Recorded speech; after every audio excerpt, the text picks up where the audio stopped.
Alright, hello everyone and welcome to another episode of Zero to Hero. And this episode is not going to have any goals in it. It's not going to have any football played in it. It's going to be a bit of a two-way conversation, between me and you guys. You guys, you advise my career, you're my agents, whatever you want to call yourselves. So, obviously, if you've made it this far into the series, you'll be more than aware with regards to the fact that I think it's probably about time we leave V-Varen Nagasaki.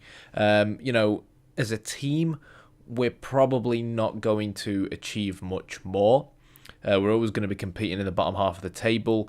And individually, I feel like finishing top of the assists charts for the J1 League in that one season has kind of left me with not much more to aim for at this particular club. I want your guys' advice around where you think my next move should be. And it's important to consider that the suggestions I'm going to put forward, that I want you guys hopefully to tell me which ones you think are a good choice in the comments below. A team that I've looked into the system that they play, whether or not it's the type of system we'd fit into, and most importantly as well, I've looked at the level of players around us within the team and within the league, so that we stand a realistic chance of not just getting into the starting 11 and gaining the manager's trust over time, which is what we did at V-Varen Nagasaki, because obviously in our first season we came off the bench a lot. Hopefully that gives you a rough idea of what I'm looking for. So obviously one of the options we have is to remain exactly where we are. And when I say exactly where we are, I don't mean exactly where we are, but I mean in the same league. So I have been considering a potential move to VISSEL Kobe. Now, if we look at their game plan, they are always up there as one of the top sides in the division. They no longer, however, have David Villa. They no longer have Andres Iniesta. And Lucas Podolski's days are undoubtedly probably also numbered. So that is something we really want to take into account. But as a central midfielder, the system they play, the diamond, probably suits us. It probably means we'll get a lot of game time, because if you look at the bench, Mihara and Mita, who are central midfielders, aren't that great, nor is Aquino, who's currently in the starting lineup. And obviously we get a chance to play Podolski, which is pretty cool. So let me know what you think regards to VISSEL Kobe. Another team I've been considering as well is SAGAN TOSU. We can play as a right midfielder, and if we look at SAGAN TOSU's team, they no longer have Fernando Torres. I did not realise that, and suddenly this proposition does not seem as attractive. I didn't realise they didn't have Fernando Torres. But in terms of if we do want to stay in this league, not many teams play these types of formations that we'd suit. So we would suit either a right midfield role or a left midfield role. So that's something to take into account. But now that Torres is gone, maybe not. But I know a lot of you will be keen on the idea of me moving out of Japan.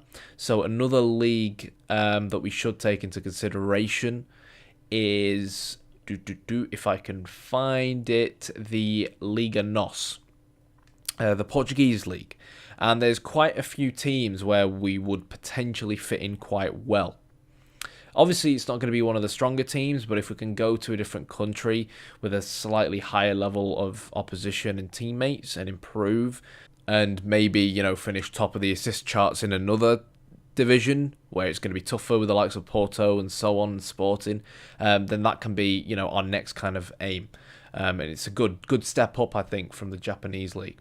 So we've got CD Nacional. They play a 4-3-3.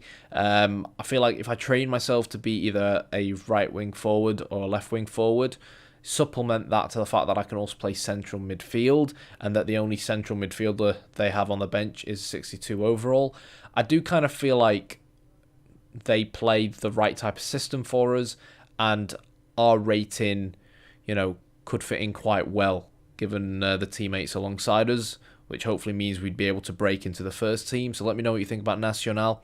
Another team as well that I looked at is Maritimo. They play with a 4-2-3-1, but they play with one central midfielder in the defensive midfielder position. So I think you have more of a kind of ability to roam forwards and not get penalised for it in terms of your rating. So that would suit us. And they play with 3 attacking midfielders. And they're not actually that high rating. So I feel like that's almost like saying, hey, we've got 3 slots for you to join our team and play in, which increases the chances of us obviously starting games. So Maritimo is certainly a team I'm looking at. As well, we've got Deportivo Alaves. Where are they? Here they are. And they play with practically the same type of system. So that's quite self-explanatory, really. And when you consider that our overall's 57, we're not that far off some of these guys in the 60s. We're very young and we're going to keep getting breakthroughs and improving. And last but not least, in the Portuguese league, we have CHAVES. And they play a slightly different type of system. They've got a centre-back who has a very big head for some strange reason. I'm not quite sure why that's configured like that. But yeah, the thing is, the 2 wider midfielders are left midfielders and right midfielders. And the only right midfielder they've got is 69 overall. So I feel like I can give this Avto Eberalidze guy a run for his money, like we did with Nakahara. So, this isn't necessarily a bad system for us either. But I'd probably also look to train myself as a left midfielder to give us more options to be able to fit into the side with. So, yeah, there are 4 options for us in Portugal. Next up, we also have the Russian Premier League, which would be an interesting one. And we'd be looking at ORENBURG in terms of teams. ORENBURG. Obviously, you've probably realised by now that some of these teams, are some of the weaker teams in those divisions. But given our overall, it's something we have to deal with unless we go to one of the stronger Japanese teams and build our way up that way.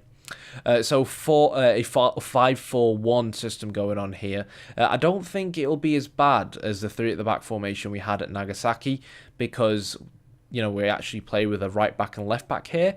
And I'd like to move to a team that play either a flat 4 or a 5 with the right back and left back, because it means I'd have to do a lot less defensive work because I'm not a defensive player, which is something really annoying that I've been having to do at Nagasaki because, it eats my stamina up and so on. Now, if we look at these guys, they've got 1 right midfielder. The manager seems to want to play this type of formation, but he's a 56 overall. So it's potentially a slot that we could slide into really, really well.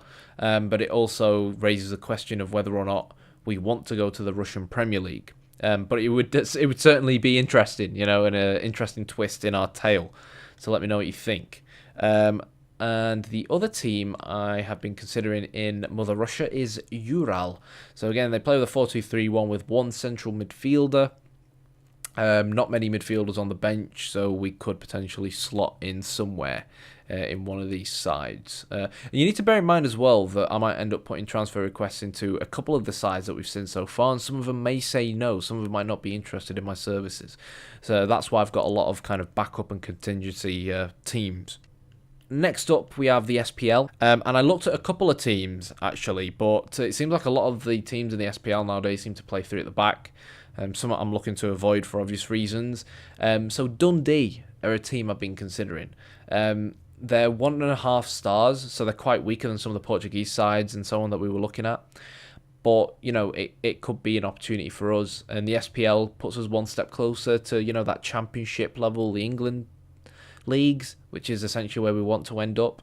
So if we look at this team, they play a 4-3-3, relying on 2 central midfielders, 66 and 63, with a 61 on the bench. So there's undoubtedly room for us to fit in here. But as well, what really attracted me to Dundee was that they play this 4-3-3 with shadow strikers, and I can actually play as a shadow striker. So that 60 overall guy on the right hand side, I feel like his position has my name written all over it, and the SPL will be quite fun to play in because I think it would be more relatable for me and probably more relatable for you guys. So let me know what you think about Dundee. Be an interesting one, but I think we'd be fighting a fair bit at the bottom of the table. And last but not least, the other league that I looked at was, believe it or not, the MLS. And I looked at the Vancouver Whitecaps. If I can find them, it'd be much easier if they just sorted teams by in alphabetical order. So the Vancouver Whitecaps, they play this very narrow 4-2-2-2 formation. Again, 2 attacking midfielder positions we could potentially occupy, but not as many options as some of the other teams we've seen. But again, the MLS would be interesting. A slightly higher level than some of the leagues maybe that we've seen. And Minnesota United. So we have ended up looking at two Canadian sides, shall we say. Yeah, these guys play with a 4-2-3-1, but with no defensive midfielders. So we could hit here, like we could fit into any of the midfield spots. And looking on the bench, they've got a 56 and 2 64s. So again, there is room for us here. So really, like I said, I don't know who's going to say yes, who's going to say no when I put transfer requests in. But before I do any of this, I want kind of feedback from you guys where you'd like to see me go next. Because it is really important. It's a very important step in terms of our development going forward. So we're 57 overall now. 16 career goals, 19 career assists, and we're slowly but surely getting there. You know, I'm not sure how much more we'll continue to improve after the age of 18. I think we probably keep growing until the age of 23. I'm hoping if by the age of 23 we can be around 65, 68, that'll be great, because that's like the right level to just about sneak into the championship, and with good results maybe somehow make your way into the Premier League. Yeah, so I think that's going to be it for this video, guys. I need feedback from you guys. Let me know what you think in the comments below, and as always, leave a like, and if you haven't already, hit the subscribe button. And as always, thanks for watching.